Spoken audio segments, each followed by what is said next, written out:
Today's episode is not about strategies. It's not a how-to. It's a remembering, a reckoning. I think so many of us feel, but rarely say out loud, that raising our neurodivergent or rare disease child is both the breaking of who we were and the becoming of who we were always meant to be. We think we're losing ourselves. We look around and see relationships slipping away, family pulling back, friends growing silent. You wonder, is it me? Am I the problem? And for a while, we think it's because something is wrong with us. But maybe, just maybe, it's because we are finally becoming too powerful, too true, too loud to fit into the boxes we used to shrink ourselves into. And it took our child, this rare, radiant child, to reach into our silence and pull out our voice.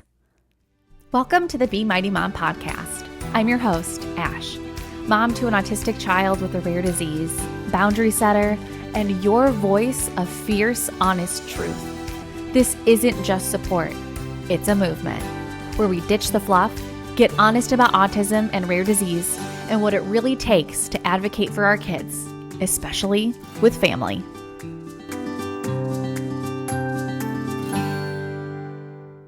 Let's talk about the early days. Diagnosis. Questions without answers.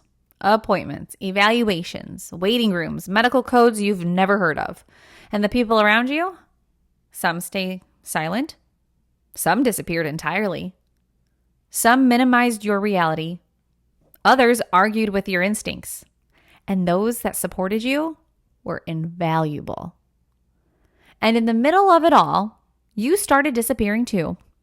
Not because you were weak, but because you were surviving. But here's what no one tells you. That disappearance, that quiet falling apart, it was never the end of you. It was the start of your undoing. The undoing of the version of you that fit in, that made everyone around them feel comfortable, that stayed quiet to keep the peace. And the truth is, some peace should never be kept. Let's name it. You may have lost people. Family who called you overprotective. Friends who ghosted when it got messy or hard. People who smiled in public and whispered in private. At first, it hurts like hell. You think, who am I if I'm not who they wanted me to be? But over time, a quiet knowing grows. Maybe I didn't lose them. Maybe I finally found myself. Because the real you, the one who won't tolerate ableism, who trusts your gut, who advocates fiercely, was there all along. Some was just buried under a lifetime of conditioning. And it took your child to uncover her. There's something almost mystical about it. Our children, with all their differences, all their needs, all their beautiful divergences from the norm, don't just challenge us. They summon us. They ask questions no one else dared to ask. They break molds we were told were necessary. They refuse to fit in. And in doing so, they teach us how to break free. It's not about turning them into versions of ourselves. It's about realizing they're helping us become who we should have been before the world told us to dim down. Here's a secret. You may never have found your voice for yourself, but you tore through the wreckage to find it for them. You showed up in rooms where no one listened and kept speaking. You got loud in systems built to keep you silent. You didn't want to be brave, but you became it anyways. And now you can't unbecome that version of you, even if others don't recognize her, especially if they don't, because you can finally recognize yourself. This episode is brought to you by Fidget Tee, the original sensory-friendly shirt with built-in fidgets that actually look cool. Perfect for kids who need to stim discreetly or just want something fun and functional to wear. My son absolutely loves his, and yours might too. Get 20% off your purchase with the code MAXIMUS at fidgettee.com. That's capital MAXIMUS for 20% off. Because sensory support should always be easy. Even as you grow into your power, you're still grieving. Grieving the ease other moms get to have. The loss of the old life.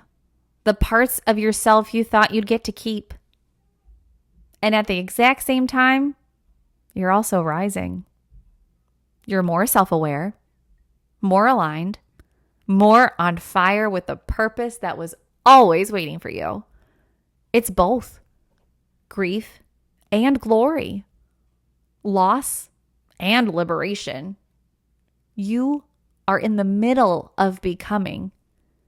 And yeah, it hurts, but growth always does, especially when it comes from love.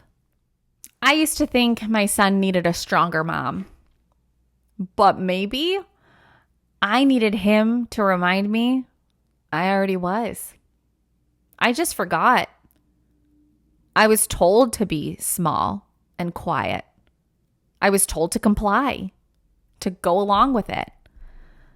But then my son came along and asked me without even saying a word, "Will you speak for me until I can speak for myself?" And when I did, I found the voice I'd been silencing my whole life.